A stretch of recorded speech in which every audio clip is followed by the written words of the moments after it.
The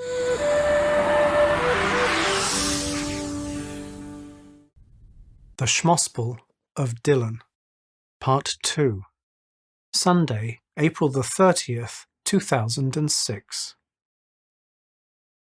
In the morning, there was much excitement as Simon, Kaku, and a few other tourists saw us off. Shoshana was at the head of our caravan, looking rather regal. She was now using Shmeiki Baba's walking stick. Shmeiki Baba was on her left, carrying her bag, somehow looking both alert and otherworldly. Guttridge was on her right, carrying the large aluminium kettle on his head. Craig was also carrying his pan on his head, as well as Mei Ling's bag on his back. Behind them were Meredith and Severine. I was at the rear of the group with Genevieve's bag as well as my own, walking next to Fabrizio and Fernando, who were likewise carrying Meredith and Severine's bags as well as their own. With Shoshana in the lead, I felt little doubt we would make it to Dharamshala. Shoshana had natural authority. She was firm, though not mean. With Guttridge's help, we followed footpaths through the forest, avoiding the roads and the lorries which chugged along them, spewing out black fumes. There were some really steep climbs, and when we were just a few kilometers outside Shimla, we stopped to rest. Shoshana said to Guttridge, "You know, Babaji, I don't think we're going to meet so many people to give chai to, so we have no need for such an enormous kettle. How about we give it to someone who really needs it, and we can still make chai in Crispin's pan? In Dharamshala, I will replace the kettle if Vikram wishes." Guttridge was reluctant at first, but then he smiled and said, "Thank you, I would do so gladly when we find the right person to give it to." And as though it were destiny, a minute later, we saw a poor old woman and her daughter coming along the path towards us. When they reached us, Guttridge spoke with them and presented them the pan. "Make chai stand," he added in English. The two women were overcome by the size and shininess of the unexpected gift, and they threw themselves at Guttridge's feet, but he stopped them. Instead, they sang us a beautiful song, and we stood listening intently. We parted ways with Namaste. After this, Guttridge offered to help carry Crispin's pan, but Crispin wouldn't hear of it. The rest of our walk that day was a steady descent. By evening, we had covered more than 20 kilometers and reached the outskirts of the village of Ganahati. We Shmarmen were ordered to make camp, while the Shmeikinis relaxed. This was the first real yank on the chain, and given how tired we were from walking, there was a degree of belligerence from Crispin, Kamal, and Shmeiki Baba. This did not pass unnoticed by Shoshana, who said, "Shine a beam of light on the task you need to do, and your resistance will evaporate." Meanwhile, Guttridge prepared a wonderful wild nettle soup and spicy vegetable curry. At dinner, Crispin asked, "So, Guttridge, isn't it incredible how fast India is changing?" "Oh, yes, sir. Indian economy is booming," said Guttridge. "We have reached in excess of 8% growth in national income for the last 3 years, and look set to do so this year as well." "What's behind such growth?" asked Fernando. "Higher savings, investment, and manufacturing activity. Foreign direct investment is also up. Our fiscal position has improved, and despite an increase in international oil prices, our inflation rate is still moderate," said Guttridge. "Great mother, you really are a man of many surprises," said Shmeiki Baba. "Thank you, sir," said Guttridge. I wondered how Guttridge could be so well informed and yet work as a porter. I began to think that maybe he was a spy sent by the Indian government to watch us. I decided I would try to find out more about him, and I asked him to tell us about himself. And Guttridge said, "After my father was killed by the British and my mother expired from cholera, I was brought up by my Aunt Shilpa, who was poor and I received little schooling. At the age of 8, I was already working 10-hour days as a delivery boy. But why do you have a job carrying things when you're so wise that you could be the manager of a big business? Asked Crispin. It is my karma, said Guttridge. Perhaps by giving away the kettle you have created a new destiny, said Shoshana. When we begin to rip up our ways, we do not know where the rip will end, said Guttridge. We do not know where anything will end, said Shmeiki Baba. Monday, May the 1st, 2006. With Shoshana's permission, Shmeiki Baba announced that May is to be a month of action and restlessness. It is to be symbolized with sunflowers, lilies of the valley, the gemstone emerald, and the element boron. From his pocket, Guttridge brought out a little red box. Inside it was a small green stone. For you, Baba, he said. Shmeiki Baba took it, kissed it, embraced Guttridge, and passed the stone onto Shoshana for safekeeping. Now I was all the more suspicious that Guttridge was not who he said he was. I took Crispin aside and shared my concern. I hadn't thought of that, but maybe you're right, said Crispin, and we agreed we would both continue to watch Guttridge to see if he did anything suspicious. Some moments later, a blackbird fell down dead from the sky and hit the ground next to us. We all stopped to look at it and cast each other ominous looks. Let us bury the bird, said Shoshana, and we did so. Tuesday, May the 2nd, 2006. It was another day of climbing, descending, and taking orders. As well as Shoshana, Mei Ling and Genevieve seemed to be enjoying the opportunity to connect to their inner bitches, and Meredith too was beginning to find her way. Only Severine remained reticent. At lunchtime the heavens opened. In seconds, despite our plastic sheets, we were all completely drenched, and we sat out the rest of the rain under trees, feeling rather miserable. When the rain stopped and the sun came out, we draped our wet belongings over low-hanging branches and waited for them to dry. In the air was a ruddy smell of mud and cinnamon. The Shmeikinis asked for foot massages, which we Shmarmen performed graciously. When our stuff was dry, we packed up and continued on our way towards the village of Dalagat. There, Guttridge pointed out trees of daru, which are wild sour pomegranate. The fruit was ripe, and we opened them up with our knives and sucked out the tart crimson arils. And on we walked like professionals, packing and unpacking our camp with military-like precision. The food we ate was healthy and sustaining and inspired by so many different cultures. We spoke to each other with unprecedented directness and honesty, clearly voicing our desires and boundaries, laying the foundations of our full integration with ourselves and the world. Although it was difficult, I felt that what we were doing was right and good, and I didn't want to be anywhere else. Serving the Shmeikinis came to some of us more easily than others. The person it turned out to be most difficult for was Shmeiki Baba, and if taking orders from Shoshana was hard for him, taking orders from the others turned out to be even more difficult. When Mei Ling ordered Shmeiki Baba to clean her boots and he wouldn't, she went to slap him, but he grabbed her hand to stop her and even twisted her wrist. Shoshana saw what happened and yelled at him, "Die," which later she explained doesn't mean drop dead, it means enough in Hebrew. And Shoshana took Shmeiki Baba to task, saying, "You're very good at pretending to have let go of your old patterns of fear, but basically they're still running you. The truth is that you're too self-obsessed to be able to put the needs of others first, and as a result, your love is not for me and the other Shmeikinis, it's for what you hope we can give you." "You are the one, Shoshana," said Shmeiki Baba. "So you say, but you keep on flipping between love and hate and obedience and rebellion, and that's why, when it comes down to it, I don't think you really want to surrender, said Shoshana.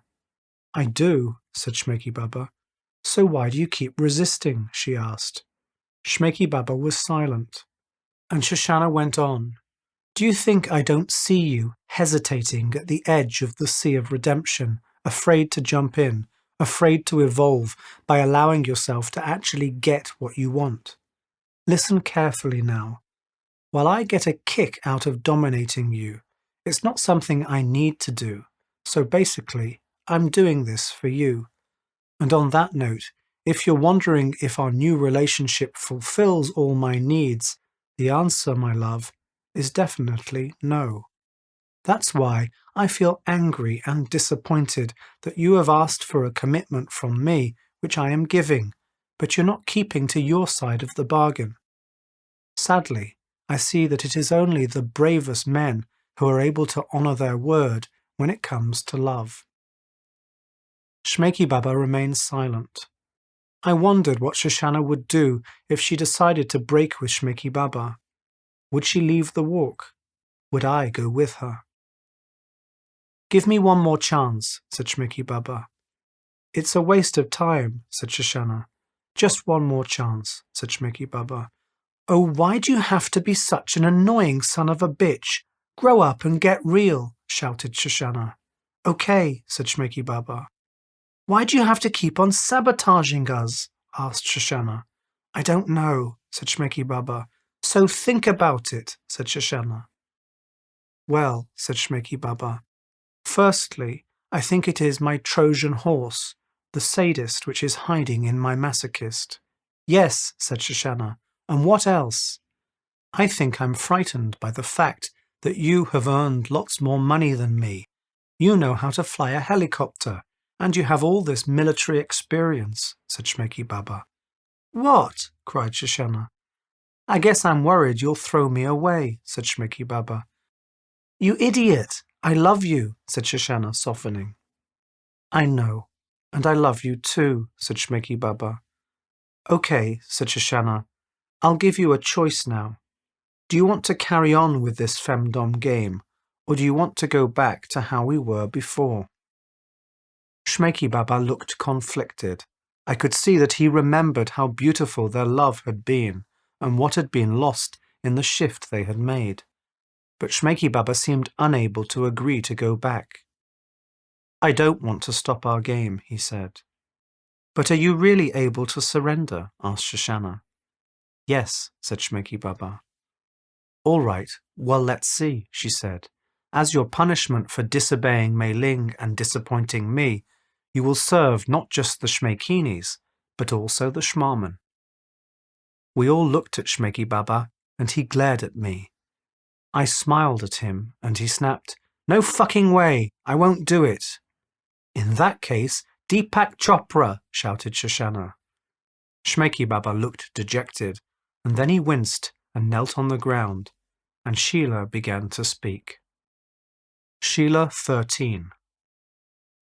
Shoshana, I understand that you feel disappointed. Yes, Shmoki Baba sometimes uses you to fulfill his fantasies without putting aside his fears and his pride. But go easy, this is hard for him, said Sheila. Is this Sheila or Shmoki Baba talking? Asked Shoshana. It's Sheila, said Shmoki Baba.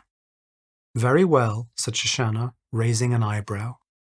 And Sheila continued, Shmoki Baba, see that your tendency towards self-sabotage is born from the double binds which your parents forced on you as a child. A double bind is a manipulation used to control someone's behavior. Typically, it is characterized by something difficult being asked of you, and then an extra condition is added to it, which makes the initial request impossible to fulfill. Double binds can be made either consciously or unconsciously, and are often imposed by narcissistic parents who push their dreams of excellence on their children. In situations like these, you were damned if you did and damned if you didn't. There was no escape, and it often felt like a matter of life and death. Whatever you did, your attempts to receive your parents' love could never be enough. You were forced to betray your integrity, and in your desperation, you issued a silent plea. If you do not love me as I am, then I will not love myself either. In this way, you turned against yourself, and your only recourse was to learn to enjoy the pain and frustration. This is the source of your masochism. As an adult, your soul has been searching for resolution, which is why you have been orchestrating situations to trap yourself in similar double binds again and again. Now finally, there is a way out, and the door of the prison is open, but you yourself must have the courage to walk out of it. Sheila went quiet, and Shoshana said, Shmeiki Baba, I will give you another chance. Thank you, said Shmeiki Baba. As I requested, though, you will serve not just me, but every member of our group, said Shoshana. Yes, ma'am, said Shmeiki Baba.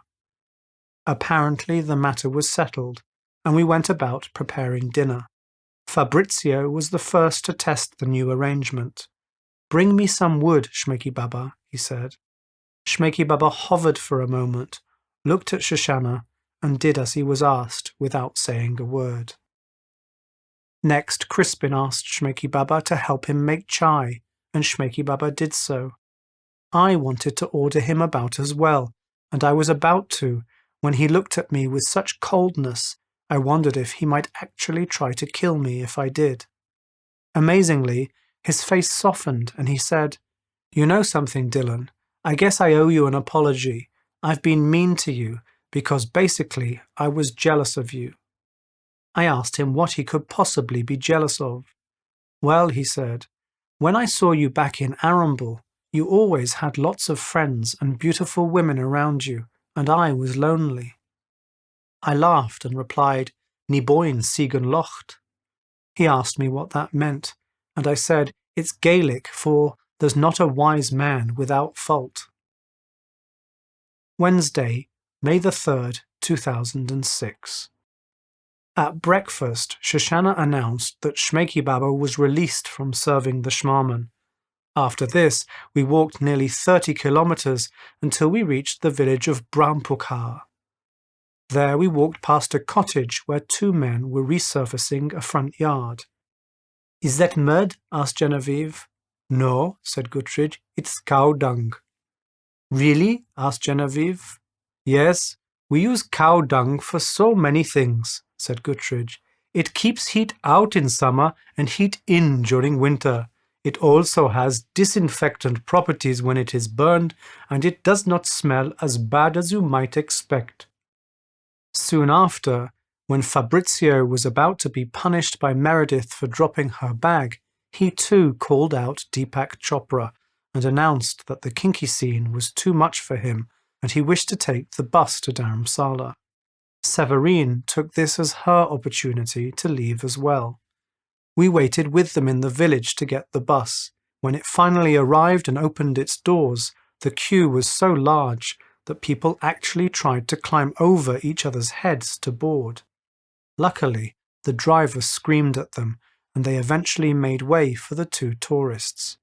We watched as some people climbed the sides of the bus in order to sit on top, and they offered their arms to help others who wanted to climb up. Kamal noticed that on the back of the bus was painted the words, "Horn please, in trust we God." Thursday, May the 4th, 2006. By lunchtime, we entered Kangra Valley and passed through the town of Hamielpur, stopping for the evening about 20 kilometers further down the road in Sujanpur Tira, a picturesque and friendly little town on the banks of the powerful Beas River, which was flowing rapidly with the meltwaters of late spring. This area is as far to the east as Alexander the Great reached 2,300 years ago on his march through India. It was also where his troops mutinied. We, by contrast, showed no such sign. In the centre of Sujanpur Tira was a square green, about 1 kilometre by 1 kilometre, where people were taking evening walks and playing ball games. Guttridge explained that the locals call this place Chowgan, which in Pahari means green all year round. Different castes live on different sides of the square, he said. Less so now than in the past, but the tendency is still there. What does that mean? Asked Mei Ling. Well, he said, on the far side, that's where the biggest houses are, and this is where the Brahmins, the priest caste, live. On the other side are the next biggest houses, and that is where the Kashtrivas, the warrior caste, live. This side is where the Vaishyas, the merchant caste, live, leaving the smallest houses there where the Shudras, the labouring caste, live. Why did India develop a caste system? Asked Crispin. Oh dear, what a question, sir, said Guttridge, and there is no short answer. But to make the mistake of trying to give one, I would say that long ago 4 archetypes were seen in men, that of priest, warrior, merchant, and workman. All of us have one of these archetypes as a dominant characteristic and one as a shadow. So what's the problem with the caste system? Asked Fernando. Well, people's archetypes often do not match the caste they are born to, and not surprisingly, long ago, the system became a tool for the higher castes to oppress the lower, answered Guttridge. If I may, what caste are you? Asked Shoshana. I am Shudra, said Guttridge. To me, you are most definitely Brahmin, said Shoshana. You are very kind, said Guttridge. As we walked on, the conversation somehow turned to magic mushrooms. We were most surprised when Guttridge said that not far away he had an old friend called Apu, who was an expert in the use of magic mushrooms which grow in the foothills of the Himalayas. We all said we would like to try some, and with Shoshana's agreement, Guttridge said that he would take us to meet Apu. It was an hour or so until we reached Apu's house north of Alampur. When we arrived, Guttridge knocked on the door and Apu's wife answered and said, Sorry, Apu out of station. We were just leaving when Apu returned. He was shocked to see so many colourful visitors by the door of his house, and Guttridge smiled to him as though to say, Look what I've brought you. Apu invited us to sit with him in his garden, where he offered us tea. He said that magic mushrooms may have been the soma of the Rig Veda, used since the time of the rishis to bathe in the light of the gods. In the evening, Apu led us to a small sanctuary near his house built from stone into the side of the hill. He told us we should camp there and eat very little, for early the next morning we would make our cosmic journey. Before dawn, Apu awoke us, and bleary-eyed, we gathered in a circle in the sanctuary. He spoke as follows. This ancient medicine has the power to take us through gates that every soul must pass at some point. In this way, it teaches us not to run away from death, but rather to embrace it. And so, in eating these mushrooms, we must be darshanabilashi, which means we must be determined and ambitious to see the divine. If you allow it, the spirit of the mushroom will guide you back through your adult life to your childhood, to the time you were in your mother's bellies, and even to before that. By doing so, you will be able to merge with the Atman, the one true soul. The more we are able to use this experience to face our fears, the more effective we can become in spiritual realms, and the more we can heal ourselves. My job is to help you do this. Your job is to stay with the process and to let go. I must add that normally I give mushrooms only to one person at a time. On this occasion, I am willing to make an exception. Still, I suggest that each of you keeps very much to himself. Try to avoid talking to one another and even looking at each other until afterwards. With this, Apu gave each one of us a handful of dried mushrooms.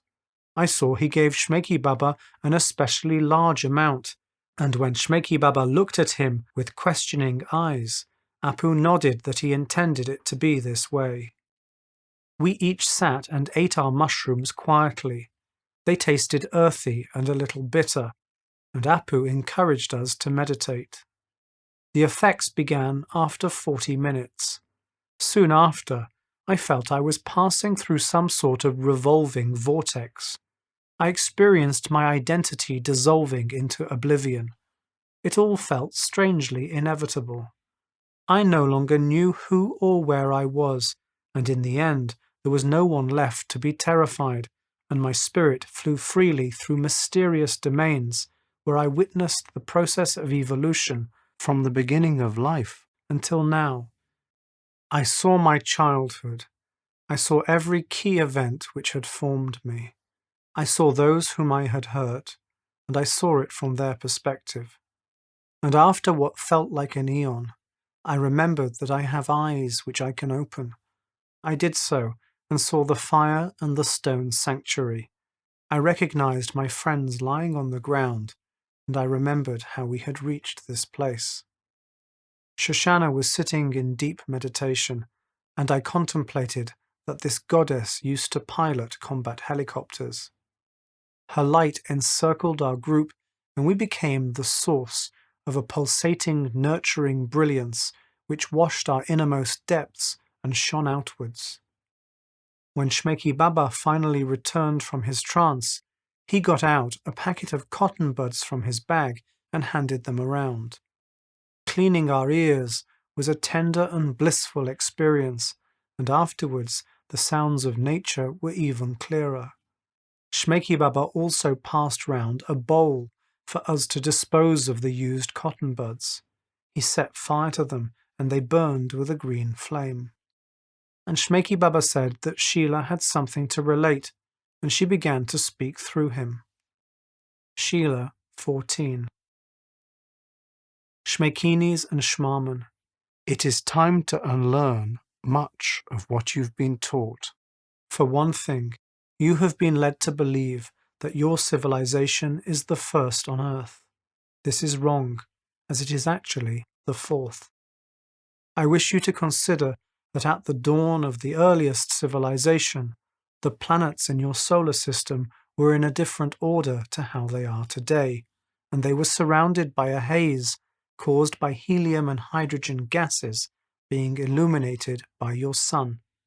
In this epoch, there was no clear distinction between night and day. Over generations, these primordial mists slowly cleared, and a more noticeable cycle of day and night arose, though not as you know it. What appeared was a collinear orbit of the planets Saturn, Venus, Mars, and Earth. These four planets moved in a spinning line around the Sun, and were much closer together than they ever are today. From man's perspective, the Sun was secondary, and it was Saturn which dominated the sky. In front of Saturn was Venus, and in front of Venus was Mars. To man, their alignment looked like a wheel which turned in the sky. Due to their orbit around the Sun, a bright crescent shape was seen to appear on Saturn, and it rotated anti-clockwise. This was the beginning of timekeeping, and it is this which created in man the separation of above and below. Man saw the planets as gods, and he worshipped them. This age in India is known as Krita Yuga, and it was a time of paradise and of plenty. Suppose also that there were electrical discharges between the planets, and these gave rise to various patterns, which from the perspective of man looked like the spokes of a wheel.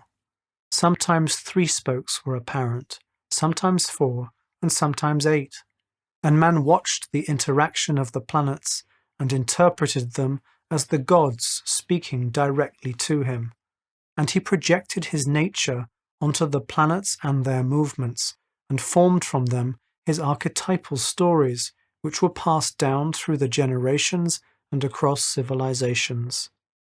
In some of these stories, King Saturn married the goddess Venus, and Mars, the crowned warrior, was seen as their child.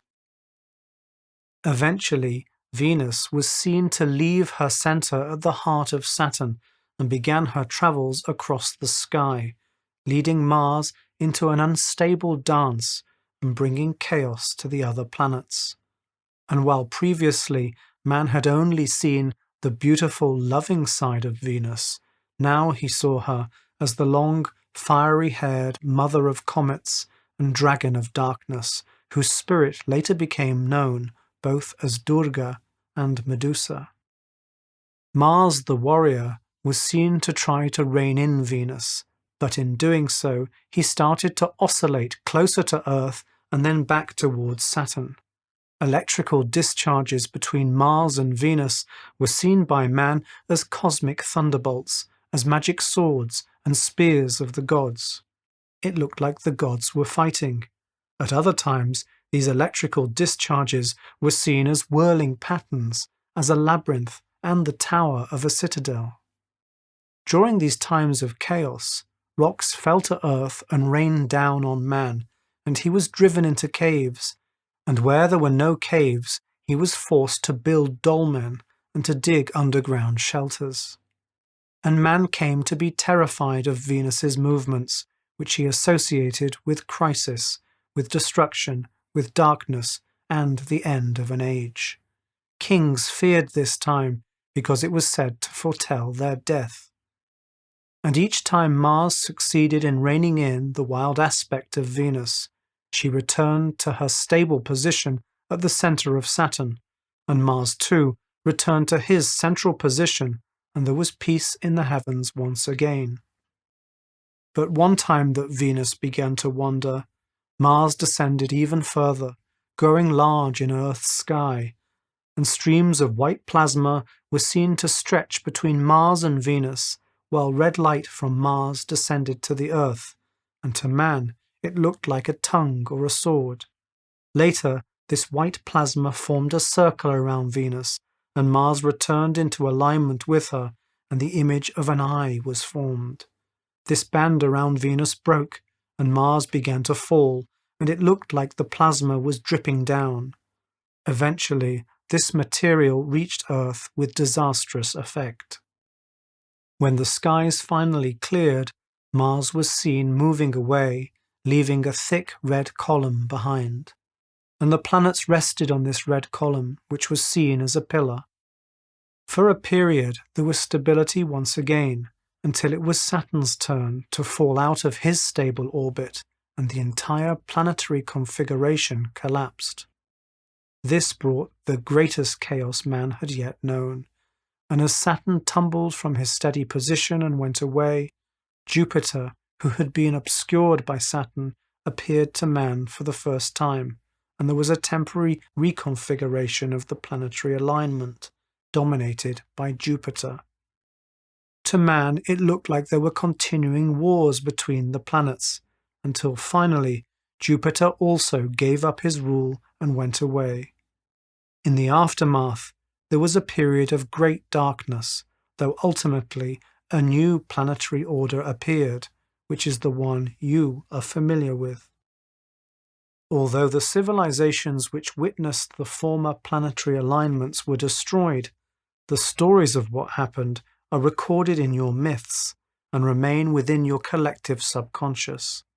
I want you to remember this and to dance joyfully with it, enjoying every moment of your lives as though each is your last. Sheila was quiet, and we all sat still, astounded by what we had just heard. Apu smiled, saying, "I can see I've done my job." And he led us to a stream where we could bathe. I felt baptized by the cold mountain water, and afterwards we returned to his house elated. Apu's wife Ratika fed us a delicious gobi masala, and we spent the rest of the day making music and dancing shmuto. "Guttridge," I said, "there's something I need to tell you. I've been worried that you were a government agent sent to spy on our group." "Really?" asked Guttridge, laughing. "Why is that?" "Well," I said, "you seem to know too much about too many things." "Thank you for telling me," said Guttridge. "I did experience you as being rather suspicious of me, but I could not work out why." "I thought you were a spy too," said Crispin. "Anyone else?" asked Guttridge. There wasn't. "I'm glad we have cleared that up," he said. Friday, May the 5th, 2006. We gave Apu and Ratika many gifts before we left, and they stood in their doorway, waving to us as we walked away, their smiling faces lined with wrinkles of fulfillment. Our path onwards followed the river, and snaking beards of thick mist filled the valley. When they swirled open, they revealed the awesome Himalayan peaks, part grass, part rock, part snow. By evening, we had walked some 25 kilometers and reached the little village of Daro, and there we made camp. Saturday, May the 6th, 2006. After an early start, it was a 9-kilometer climb to the town of Barwana. I had developed a pain in my left calf, especially when I walked uphill. Shoshana reckoned it was my Achilles tendon playing up and suggested that cold water might help. I sat for a while with my leg in a stream, and it did help. On we walked, and as we approached the market, Shoshana shouted, "Watch out!"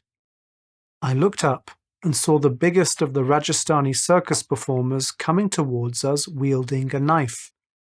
"Where is my bear, Choro?" he said in a threatening voice. "He is free," said Shmeiki Baba, "and anyway, we gave you money for him." 3,000 rupee, bear cost 20,000, yelled the biggest circus performer, swinging his knife at Shmeiki Baba's chest. Shmeiki Baba turned his body to the side while stepping forward, adding to the Rajasthani's movement with a touch under his arm. This sent the man sprawling on the floor. Another man came at Shmeiki Baba, but was dispatched with a kick to the knee and a blow to the back of his head. We all stood in amazement as a third came at Shmeiki Baba and was chopped in the throat. 4 and 5 came together, and one of them managed to catch Shmeiki Baba with a punch to the jaw. At this point, Guttridge leapt into the fray with a can of fly spray. I don't know where he found it, but it turned out to be a surprisingly effective weapon. Fernando and Crispin also threw punches which made their mark, and the circus performers retreated. The rest of us shouted at them to get lost, and they did. The punch Shmeiki Baba received to his jaw caused one of his molars to crack, and when he spat out the corner of his tooth, Crispin picked it up and asked to keep it. Shmeiki Baba agreed, and Crispin put it in a locket which he was wearing around his neck.